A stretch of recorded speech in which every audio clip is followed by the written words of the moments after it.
If there is one thing I keep hearing again and again when I talk to academics who are interested in making the transition to writing for trade, one thing I have noticed is that they haven't always stopped to think what it is that publishers actually want, which is another way of saying thinking about what it is that readers actually want.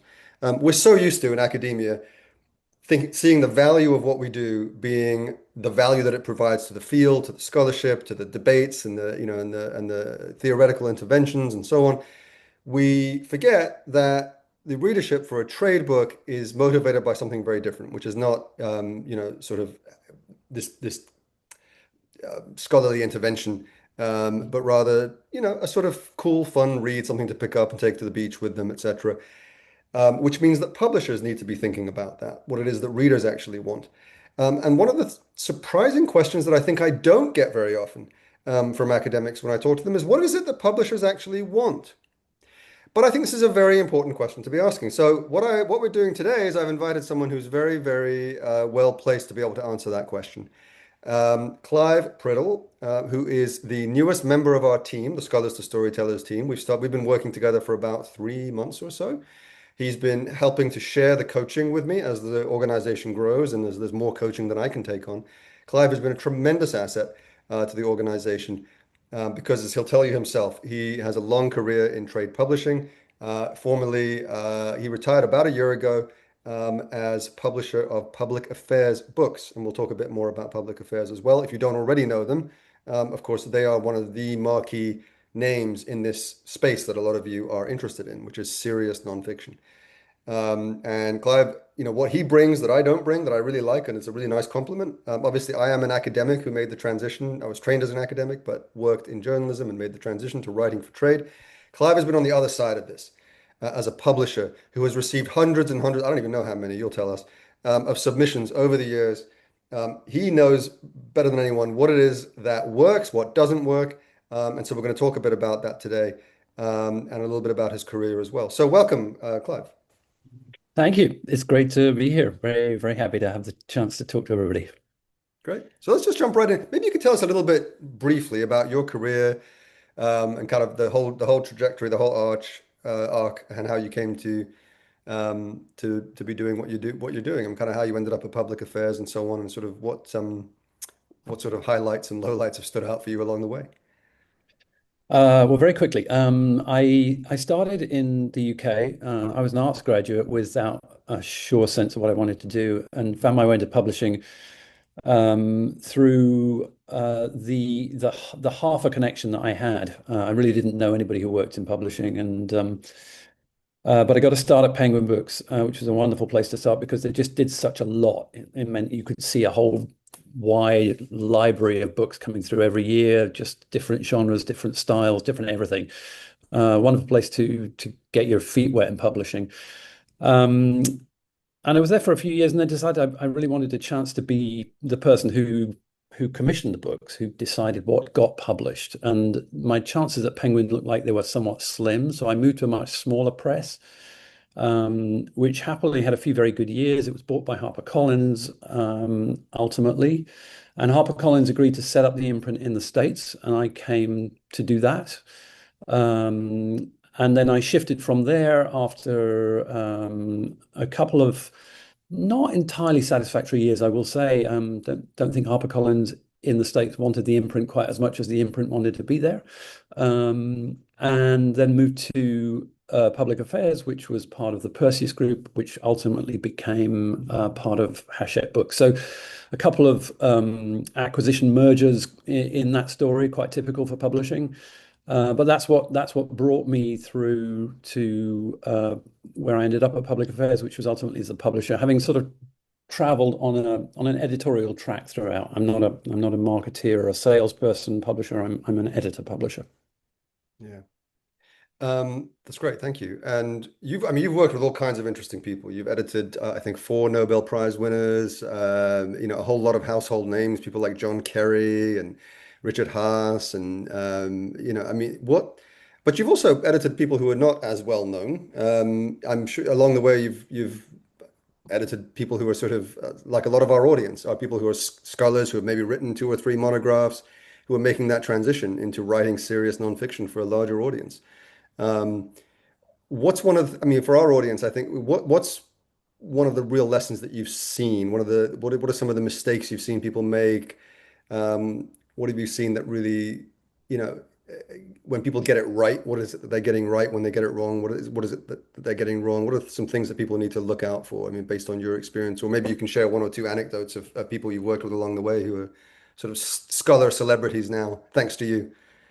Well, I don't know. I can take credit for any of that, but I mean, smart people, and I've been fortunate to work with a lot of smart people, um, are also sometimes susceptible to getting drawn very deep into the thing that makes them smart. Um, and so I've always said to the people I've worked with that one of the great contributions I'm going to make is to bring my stupidity to the conversation. In that I don't know too much. I know a lot about, a little about a lot of things. And in that respect, I'm not that dissimilar to a reasonably well-informed general reader who is not a specialist.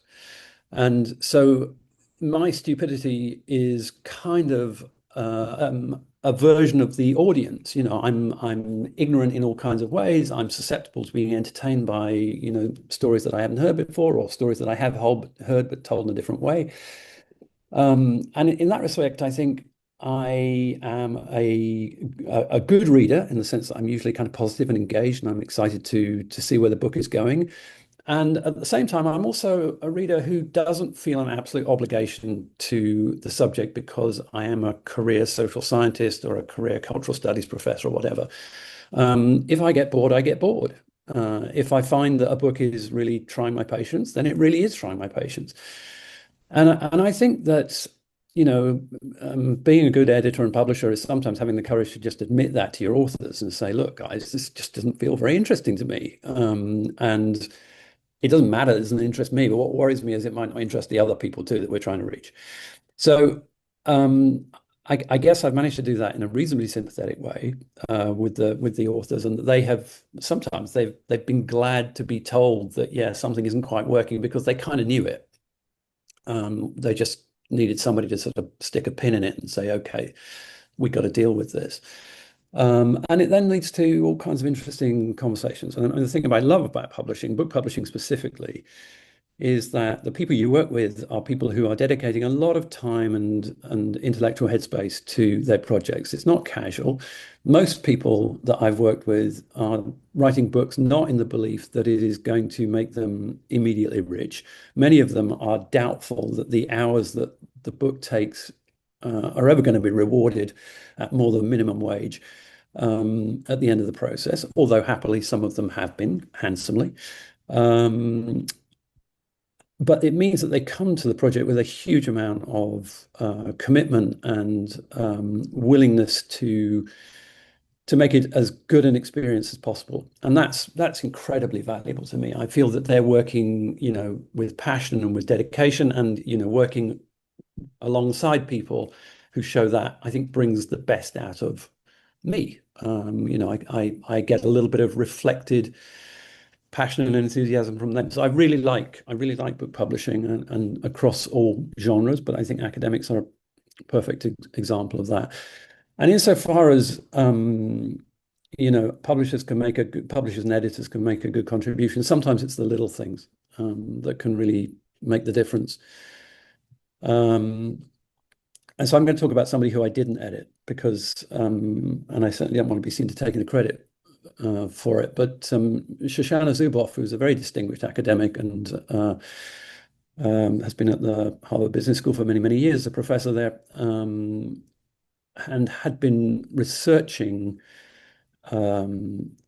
what she called surveillance capitalism for a long time and in several academic journals before she pitched a book that we were fortunate enough to acquire and then to publish. She had so much to say, and she worked extremely hard with one of the public affairs editors to produce a really fascinating book. And the one contribution I think I made meaningfully to that book's success was to persuade her that it should be called The Age of Surveillance Capitalism. In other words, that the core idea at the heart of the book was something that she needed to own in the title. And for a while, she had considered other titles that were much more elusive, full of classical references and things like this. And the fact of the matter is, we just needed to be straightforward with our potential readers. We needed to say, we've got a really big idea here.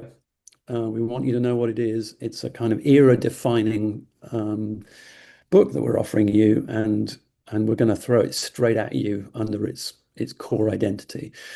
And sometimes publishers, again, through not being too close, not too close to the page, can step back and say, we should call this the age of surveillance capitalism because that is what it describes. And I think that really did help that book. And I was very happy to see it succeed for her, both here and with its British publisher, who they did a tremendous job with it too. And that was a publisher very much on our scale. Neither of us came with enormous resources, but we certainly put that book on the map. It continues to sell, and that's an enormously gratifying thing. Yeah, that's fantastic. And by the way, I've seen this in action. What you said at the beginning of, well, you describe it as being stupid and asking stupid questions. I would actually describe it a bit differently. I mean, I've done a lot of coaching calls now with you, and I've seen in action that you ask very good questions. You ask the good, key, general, I mean, sort of almost like sort of faux naive question, and that kind of gets to the core of things. And I've seen this many times. If you have the pleasure of doing coaching with Clive, I think this is one of his real great talents is being able to kind of cut through the weeds and sort of say, well, what about this? What about that?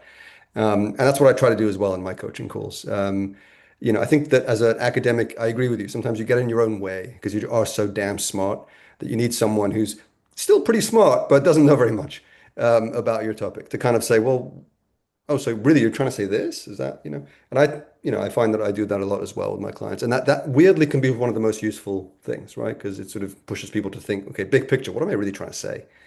Yeah. So one of the things I know that you is one of your kind of axes that you like to grind after the couple of months that we've spent working together, and I think it's been a really important point is timing.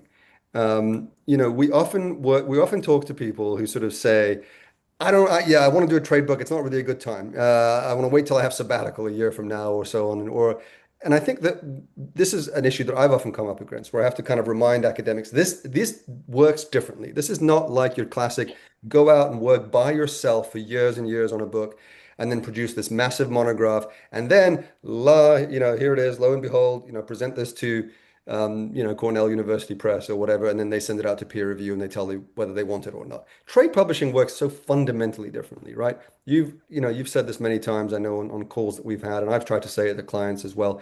This is a collaborative process from day one. These publishers actually want to be involved. Can you say a bit more about that? Again, from your kind of experience. Yeah. So I think the key thing to remember is when an agent is sending out a book proposal, any book proposal, at that point in their mind's eye, it could be that they think that there's a modest amount of money available for that topic, or it could be that they think there's a lot of money potentially available. And we can all think of examples of books that have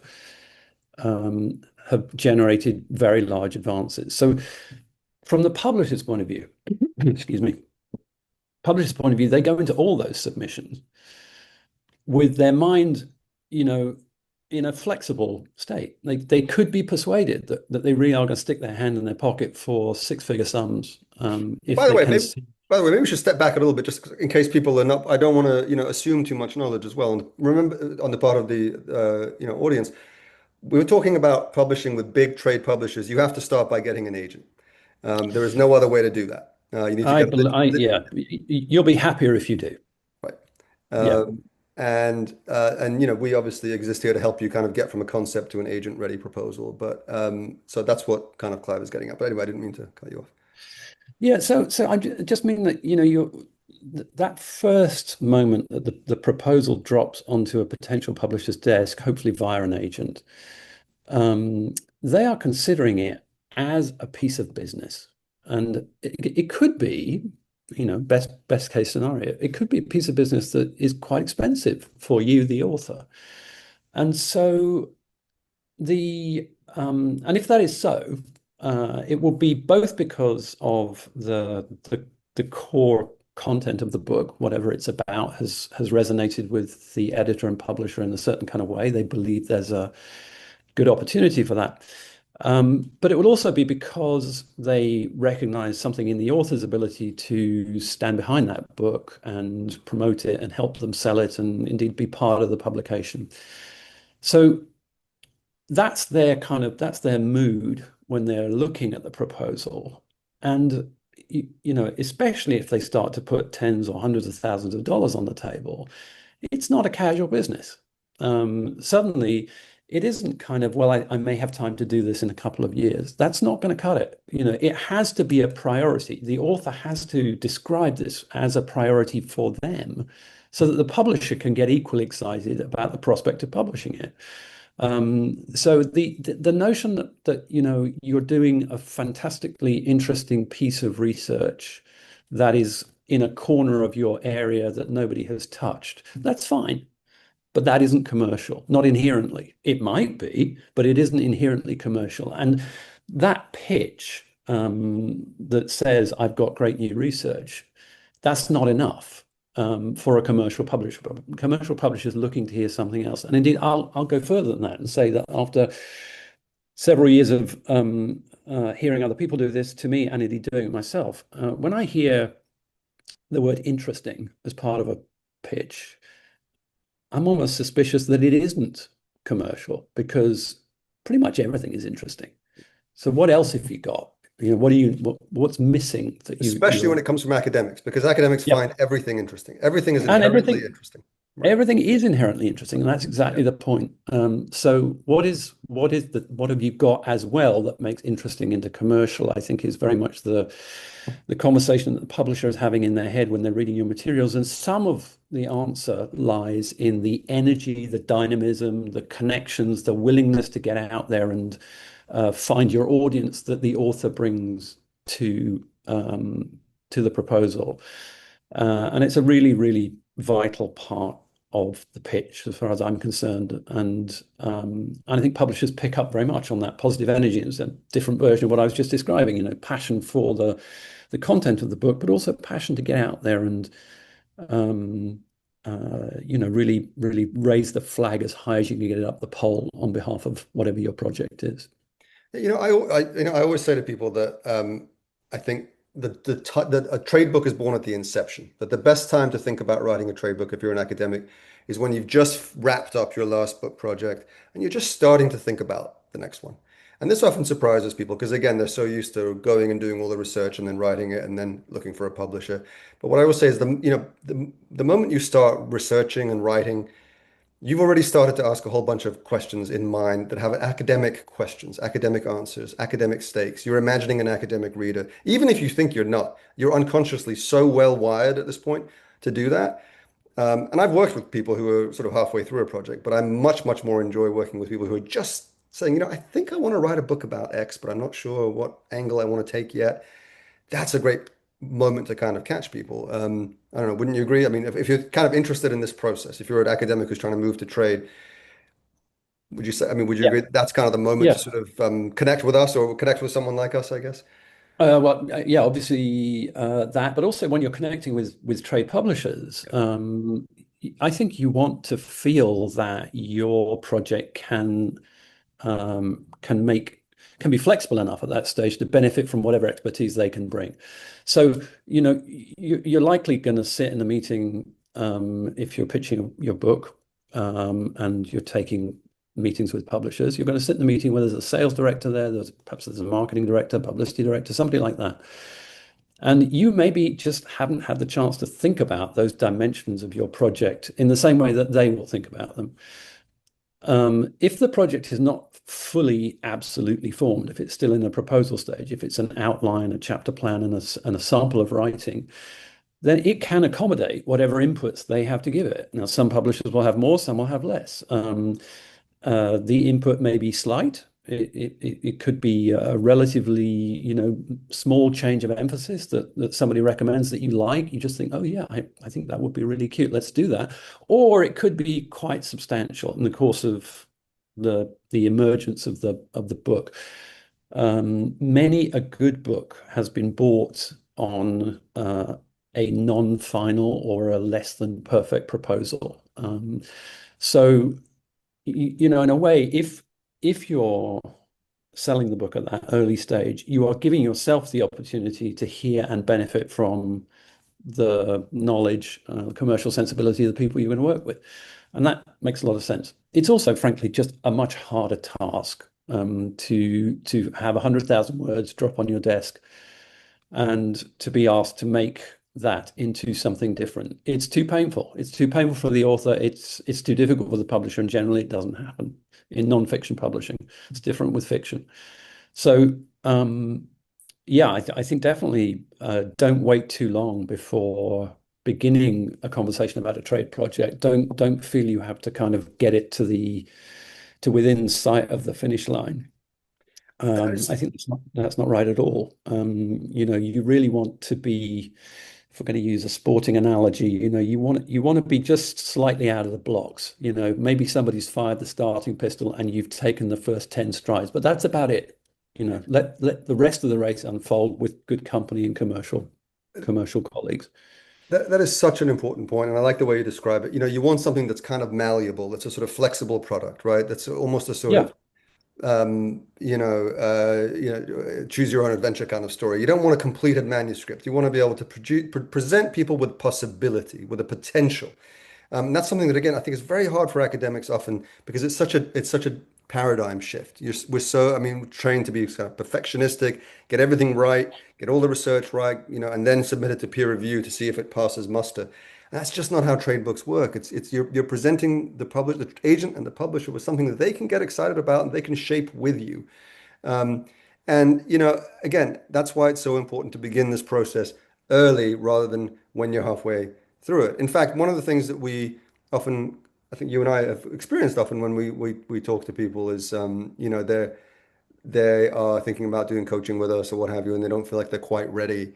And so actually, this brings up, we have this, I should probably mention we have this retreat coming up in February at Santa Cruz, California, which is actually exactly designed for people like this, who are kind of at the point of just having an idea, or maybe even a couple of ideas, two or three ideas. I mean, we've got people signed up for the retreat who are juggling, who are thinking about, who are trying to decide between two or three different possibilities. And that's exactly right. That's the right kind of approach to have, this kind of flexibility, this openness. Come for 3 days and we'll talk and we'll kind of, we'll have all these different sessions on writing differently and thinking about the market and thinking about readers, and we'll have agents there and you'll be there and I'll be there. And I think it's a really good opportunity actually for anyone who is, not maybe not quite ready to jump in with both feet, but just kind of wants to understand this whole process of trade publishing a little bit and maybe then test out some of their ideas based on some of the things that they learn, right? Yeah, I mean, I think that's always a great thing to do. I mean, academics do have a sort of wonderful opportunity by virtue of having usually classroom full of students to test out ideas. And I certainly think that, smart second and third year undergraduates are a pretty good audience to use. You know if you've got them and you know if you've lost them. And so you can try some of this on them to see what they respond to. And those groups are not necessarily dedicated to your topic. They may be taking your class, but they may not be absolutely determined to spend the rest of their life in that area. So if you can make them interested in something that they are not predisposed to be lastingly interested in, that's a very good and meaningful test. And I think great thing to do. But yeah, absolutely. The value of bouncing ideas around with other people who are going through versions of this challenge themselves, I think is great. And insofar as it's helpful, having some agents and publishers and editors around too to give their perspectives. I think for a lot of people who've never been part of the trade publishing world, the best advice you can give is just find a way in, find somebody who knows, find a colleague who's done it, ask them what their experience was, how did they get going, where was the first time they had a moment where they thought, I have no idea what's going on. Those things happen. Like it's like, the first time you register a car. If you've never registered a car before, you can't believe the things that you're actually doing. How can it possibly be this pointlessly bureaucratic? Why on earth would I have to do this every 2 years? But you do, and it's just to get the thing on the road in a legal and sustainable way, and everybody goes along with it. So publishing's a version of that. A bit of a black box industry for many people, I think, who are outside of it. And so talking about it and your idea and your idea's suitability for it, I think is just absolutely the way to go. Yeah. And by the way, this will be the first time that you've been joining one of these retreats. We did our first one at Vassar last June, and it was really a lot of fun. This will be our second retreat in Santa Cruz in California. So you're, I hope, looking forward to it. What are you looking forward to the most? Well, I mean, it's absolutely consistent with what I've always enjoyed about publishing, which is talking to smart people about interesting ideas. And so I've always enjoyed that. I know that we're going to meet some interesting people, and the West Coast is doubly interesting because it's a slightly different vibe on the West Coast. So if our academics pull from that region, I think we'll get a different feel, and that's great. And I hope that there may be one or two things that we can say that will kind of free up some of the ideas that may be just sort of simmering at the moment, that we can just turn the gas up a little bit for one or two ideas and maybe turn it down for one or two others. I mean, it's just as useful to not pursue something that isn't ever going to take flight, as it is to find the one that's really going to go.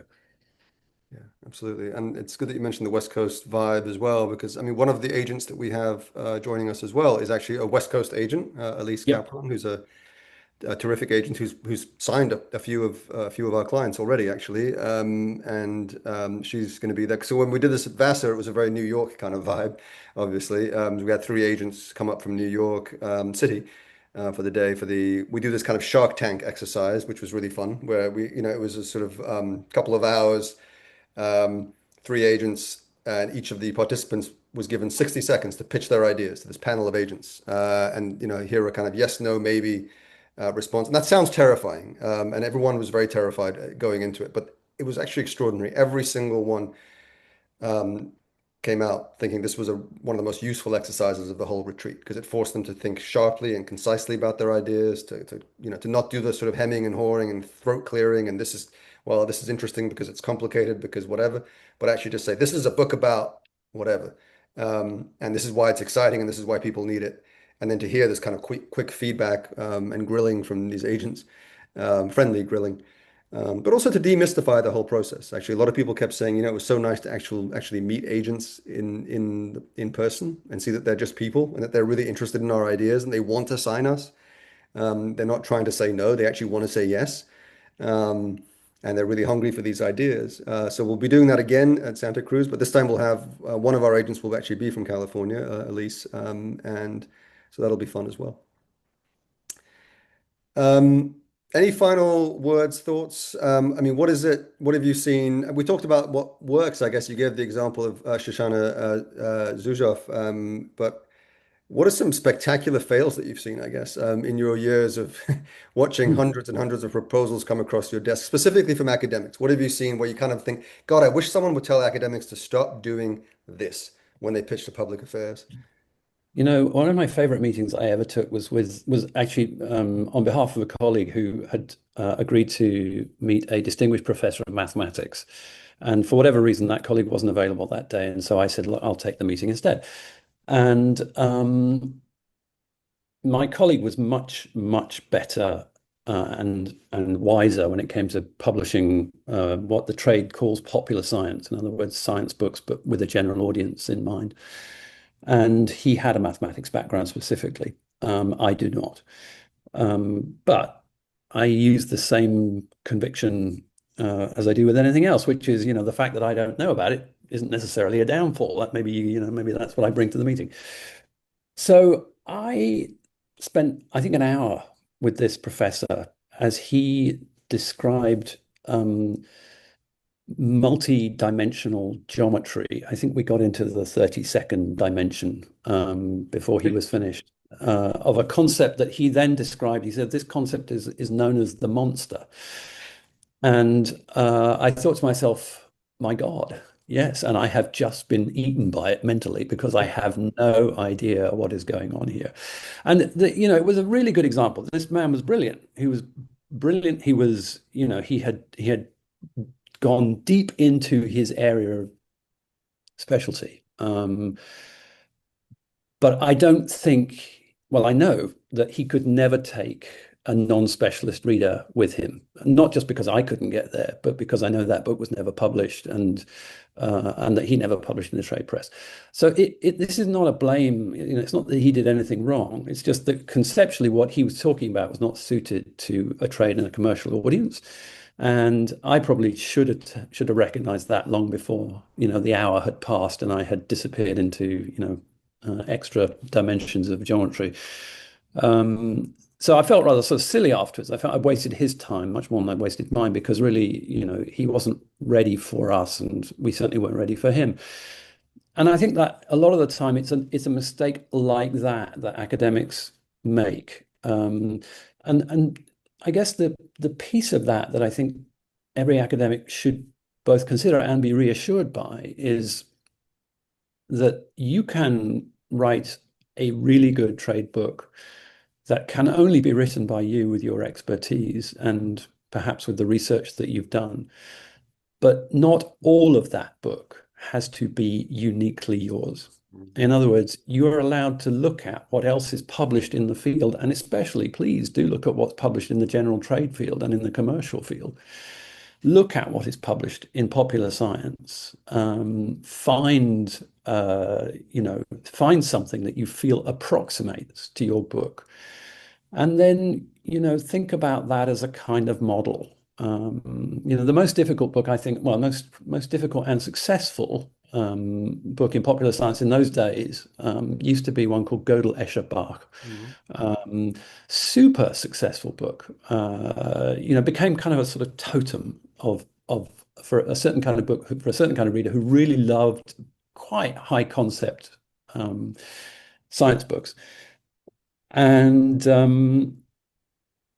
I think anybody who really was wanting to write a popular science book needed to know that was one end of the limit.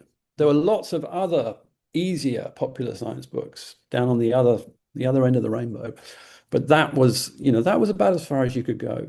Stephen Hawking's book, famously bought, not read. That's about as far as the general trade in those days would go with popular science. And Hawking himself, of course, was a fantastic individual and in his way, a promoter of his work, very high profile man.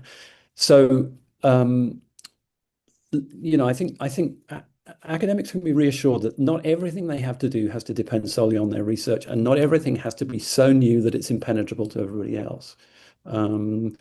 Look at where people have gone, and sure, go a step further, but don't feel you have to leap into the abyss because it's much harder for the rest of us there. Absolutely. I mean, I always say that. I mean, it's come across this so often with coaching clients, where, I say, well, what, why don't you broaden this a bit, say more, you kind of take this into a kind of larger, kind of canvas, and they say, well, but that's not really my expertise. I'm not an expert in that, and it's like, well, not every chapter of this book needs to be your expertise in this kind of completely fresh kind of monograph style research with 1,000 footnotes. I mean, you can synthesize other things that have been out there. You have to now see yourself, if you're doing this kind of book, you've written 2 or 3 monographs, you're now an elder statesperson in your field. You are reflecting from a higher kind of altitude on the things you've learned over 20, 30 years, not just the specific things that you've researched and that you've brought forward to kind of change your field or your subfield.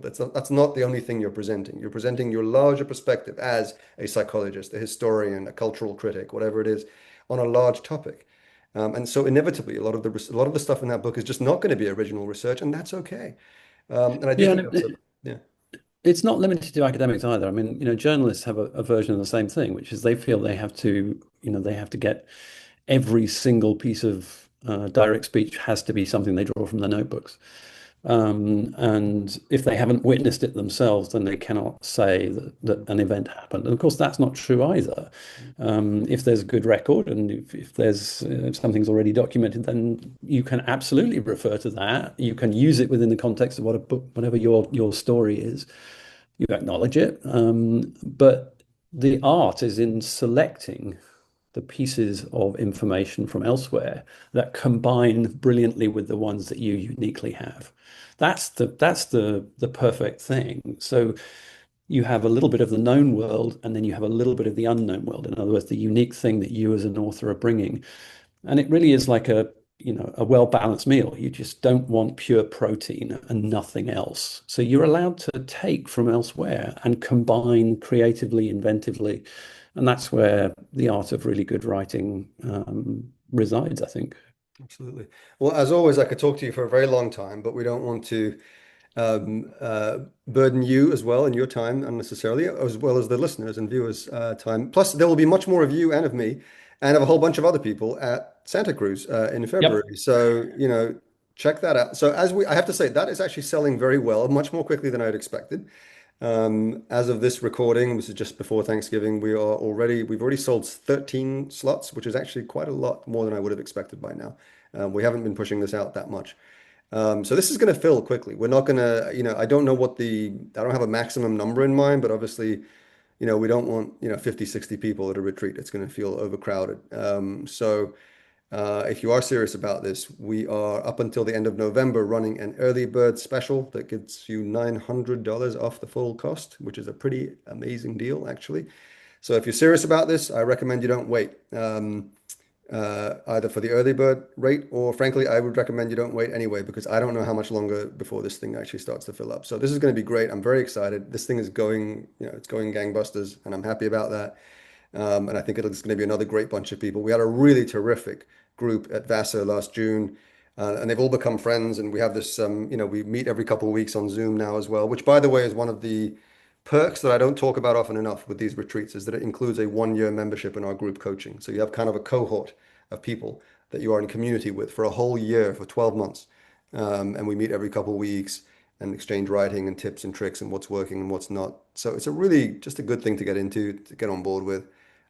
So I encourage everyone to check that out as well. And again, Clive and I will be there. A whole bunch of other people will be there as well. 3 agents live in person.